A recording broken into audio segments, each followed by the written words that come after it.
Tervetuloa taas tänne Leffahullu-podcastin pariin. Tällä kertaa arvostelussa Robert Eckersin Nosferatu. Kun näin Robert Eckersin elokuvan The Lighthouse, en ensin ollut varma, vihaanko tätä leffaa vai onko se ihan ok. Se kuitenkin jäi ajatuksiin pidemmäksi aikaa ja sitten kun se oli tarpeeksi kauan mielessä kummitellut, ajattelin, että okei, katsotaan uudelleen, koska se oli ainakin hienosti tehty elokuva.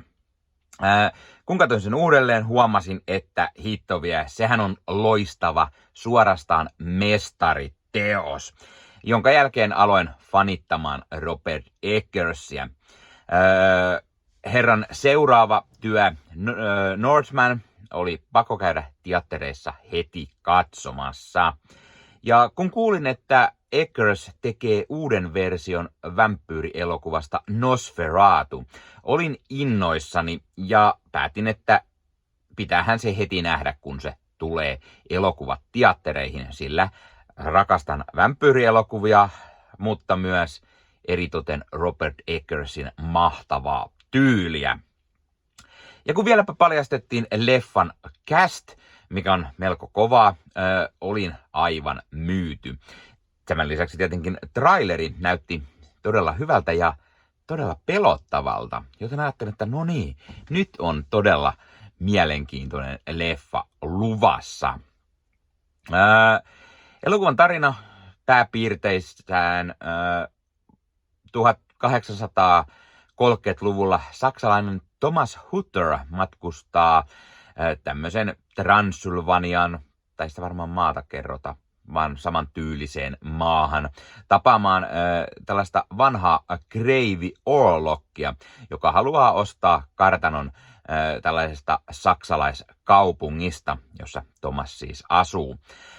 Thomas ei kuitenkaan tiedä, että tämä kreivi on verta himoitseva pahuuden ruumiillistuma, joka aikoo syöstä tämän pienen saksalaiskaupungin pimeyteen ja samalla varastaa Thomasin rakkaan vaimon itselleen. Jos Bram Stokerin Dracula ja varsinkin Coppolan elokuva siitä on tuttu, niin tämä on ehkä pikkusen liian samanlainen.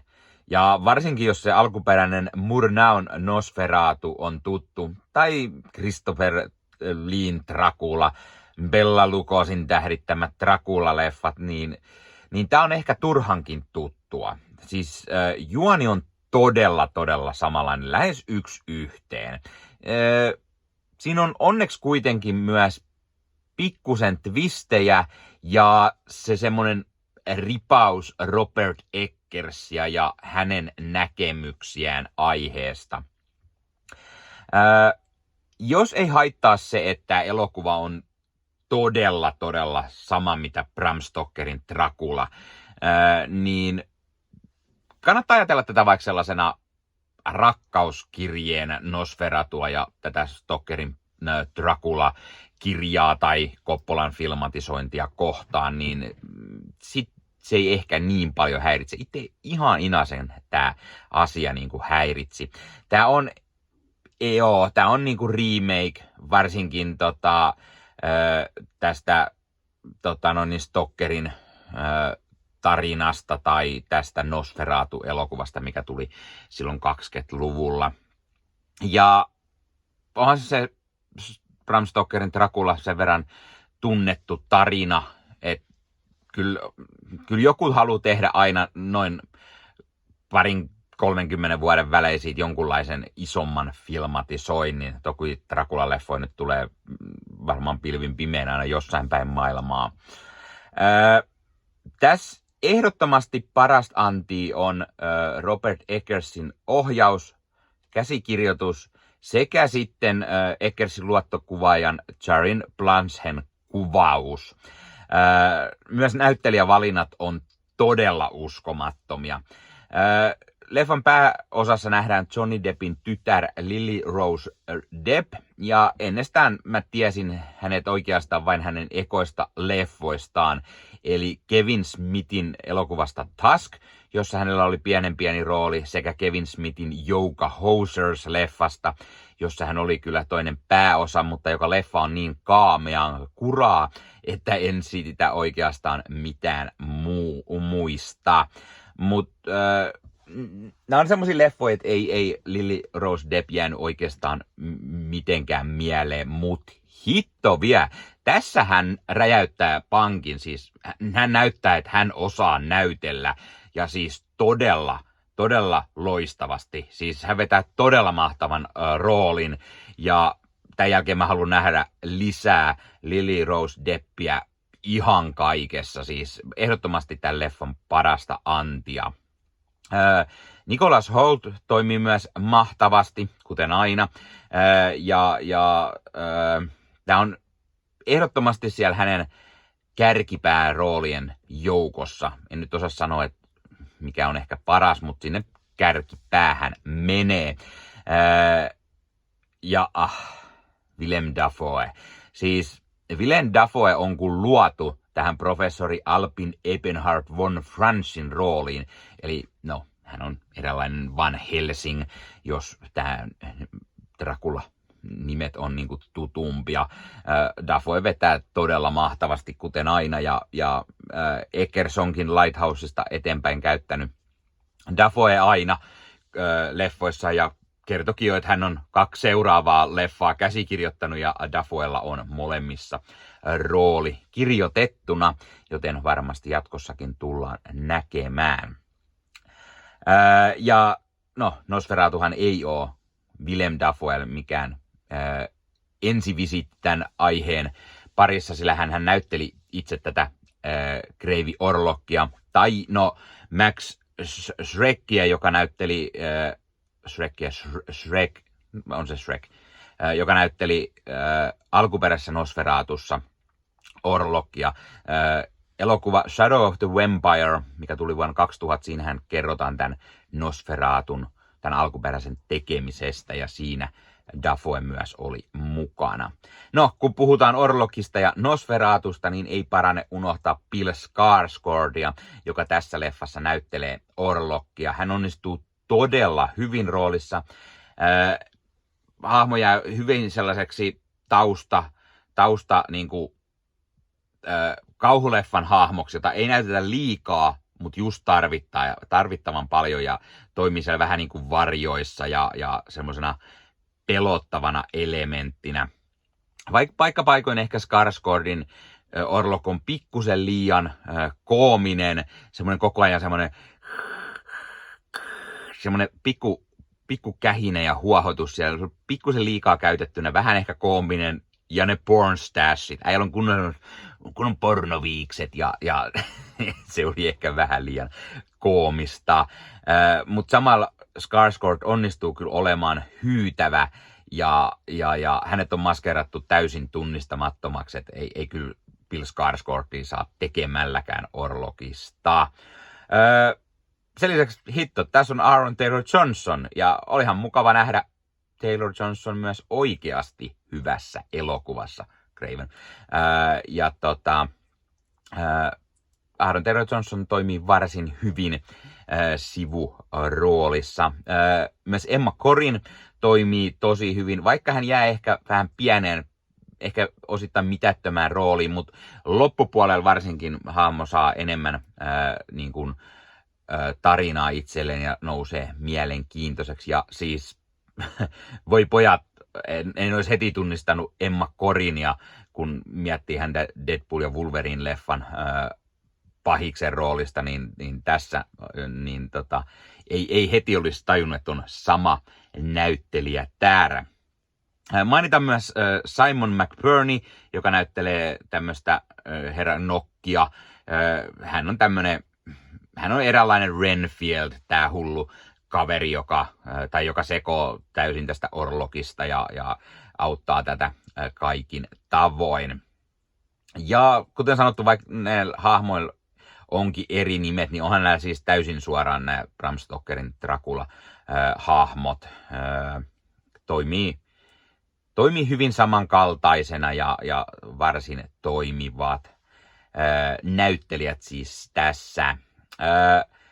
Ja tämä Orlok, se on leffas mahtavasti tehty, se, että ei käytetä liikaa. Hän näyttää tämmöiseltä koko ajan vähän niin kuin mätänevältä ruumilta. Ei tule semmoinen niin kuin Dracula-komistus, sellainen, että Draculasta tulee komea, kun hän syö ja semmoinen naisten hurmaaja, vaan tää on niin kuin enemmänkin kunnon se pahuus ja näyttää aina kaameelta ja niin kuin, miksi ketään hänen ihastuisi ees. Niin se on tosi hyvin toimittu. Ja tässä tämä Nosferatu, vampyr, niin hänestä puhutaan enemmän tämmöisenä niin kuin demonina ja hänet niin kuin on kutsuttu paikalle ja tästä tulee tämmöisiä niin kuin satanistisia rituaaleja, mitä porukka harjoittaa, varsinkin tämä Noxis, niin tästä tulee pikkusen erilainen kuin mitä perus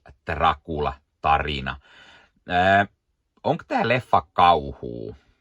No eipä juuri, siis tämä on enemmän semmoinen dark fantasy. Tässä on pari pöökohtausta ja pari semmoista herkemmille katsojille ehkä semmoista hetkauttavaa kohtausta, mutta oikeastaan niin kuin that's it.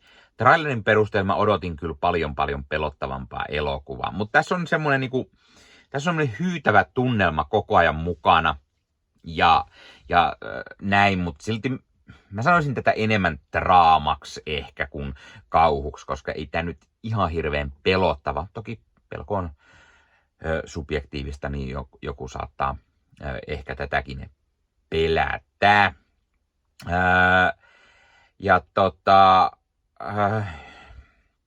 Paikoin tästä tuli mieleen semmoinen vähän niin kuin teatterinäytelmä ja se osi semmoinen pikkusen ehkä huvittava, vähän niin kuin tahattomasti koominen niin kuin paikkapaikoin, mutta silti vähän sitten sellainen, että vai yrittääkö tämä leffa olla koominen kuitenkin näissä tietyissä jutuissa. Leffas on todella nätti lavastus, tosi hienoja praktikaaleja efektejä ja Orlokin maskeeraus tietenkin. Ja tämä Eckersin luottokuvaaja Jarin Planske, jota hän on käyttänyt siis jokaisessa leffassaan, niin Planske siis ihan uskomaton työt jälleen kerran ja siis on tosi nätin näköistä. Tämä leffa näyttää ja kuulostaa Robert Eggers elokuvalta. Ja oli myös tosi hienoa, miten niin kuin, aina kun tämä leffa on kohtauksia, mitkä on pimeässä, on se sitten yöllä tai pimeä huone tai joku hahmo on varjoissa tai näin, niin tämä leffa on niin kuin mustavalkoinen. Ihan kun kaikki väri imettäisi pois. Ja sitten taas, kun siihen pimeäseen kohtaukseen tulee valoa, vaikka joku soihtu tai jotain, niin sitten ihan kun ne vuotaisi ne värit tähän elokuvaan. Ja mun mielestä se oli tosi nätti kikka. Eli tämä leffa on niin kuin värielokuva, mutta tässä on myös paljon semmoista niin kuin mustavalkoisuutta, semmoista pimeyttä, mikä on tosi tyylikkäästi, tosi Robert Eggersmäisesti tehty. Ja totta kai puvustus toimii tosi mahtavasti. Tämä sijoittuu 1800-luvun alkuun, niin sopii mahtavasti. Ja Robin Carolinin musiikit on todella hyvät. Se on ne hyytävät ja just semmoinen kauhumainen fiilis koko ajan. Tämä on semmoinen leffa, millä mä toivoisin useampaa Oscar-ehdokkuutta ja rutkasti ehkä pystejäkin. Siis mä luulen, että kuvauksesta voisi tulla ehdokkuut musiikeista, lavastus, maskeeraus, varsinkin siis just Orlok, koska hän on niin semmoinen vastenmielinen, mutta todella mahtavasti tehty hahmo. Ehkä ohjauksestakin, koska Eggers nyt on hyvä ohjaaja. Käsikirjoitus, no se menisi tietty sovitettuun käsikirjoituskategoriaan, koska tähän on Stokeria ihan selkeästi, mutta en mä tiedä, mahtaisiko sellaisesta ehdokkuutta tulla. Kaiken kaikkiaan loppukanettina mä sanoisin, että mua pikkusen ärsytti se, että on liian tuttu tarina. Siis jos Bram Stokerin Dracula Coppolan leffa siitä tai mikä tahansa näistä Draculan leffoista niin on tuttu, niin tää on tosi tuttu. Ja se vähän häiritti. Ja ehkä semmoinen tahaton komedia, mikä tässä myös paikkapaikoin oli, se Orlokin kähinä koko ajan, niin ehkä semmoinen, ja tämä ei ollut oikeasti niin pelottava, kun mä oletin sen trailerin perusteella, mutta koska tämä leffa on tosi hienosti tehty, tämä on näytelty todella mahtavasti, ja no onhan se Bram Stokerin Dracula todella mahtava, niin kyllä mä tämän leffalla antaisin arvosanaksi sellainen 9/10. Mä toivoisin, että Robert Eggers tekisi jatkossa taas ihan omia tarinoitaan. Ja mä sanoisin, että herran paras leffa on edelleen The Lighthouse. Mutta koska mä en ole edelleen nähnyt elokuvaa The Witch, niin se pitää ehdottomasti katsoa sit seuraavaksi. Mä oon sitä tässä muutamien päivien aikaan, että heti kun mulla on aikaa, niin mä sen katson ehdottomasti. Ja se näytti olevan ainakin 3 suoratoistopalvelussa. Ootko sä nähnyt jo Robert Eggersin elokuvan Nosferatu? Mitä mieltä sä olet siitä? Piditkö et? Miksi et? Mitä mieltä sä oot muuten? Ootko sä nähnyt aiemmat Nosferatu-versiot? Sen alkuperäisen vuoden 79 uudelleen filmatisoinnin. Entä miten tuttu Bram Stokerin Dracula on? Onko sä lukenut sen kirjan? Onko sä nähnyt Coppolan version siitä? Tai mitä muuten Dracula- ja vampyyrileffat? Tykkäätkö katsella? Mitkä on sun suosikkeja niistä? Miten Robert Eggers ohjaajana uppoaa? Tykkäätkö hänen leffoista? Ja mikä on sinun suosikki herralta? Ja hei, jos katsot YouTuben puolelta, niin pistä peukkuu, jos pist kanavatilauksen muistokellosta päälle. Näitä aina, koska tulee uusia videoita ja sen lisäksi auttaa kanava kasvamaan. Eli kiitos kaikille, jotka olette kanavan tilanneet. YouTuben puolella siellä on jäsenyydet, superominaisuudet päälle. Sieltä voi jäsenet tulla kanavan jäseniksi ja sieltä saa erikoismainintaa esimerkiksi tohon nimen, kun on kanavan jäsen ja sit saa erinäköisiä hyviä asioita. Näkee ennakkoonkin. Esimerkiksi tämänkin on nähnyt varmasti jo aikaisemmin, jos on kanavan jäsen, tämän videon sieltä ja muita videoita tulee. Esimerkiksi täällä on paljon täällä leffahuoneessa kaiken näköistä, mistä on tulossa lähiaikoina varmasti video, niin niitäkin näkee sitten ennakkoon, kun on kanavan jäsen. Joskus tulee jopa pelkästään jäsenille tarkoitettuja videoita.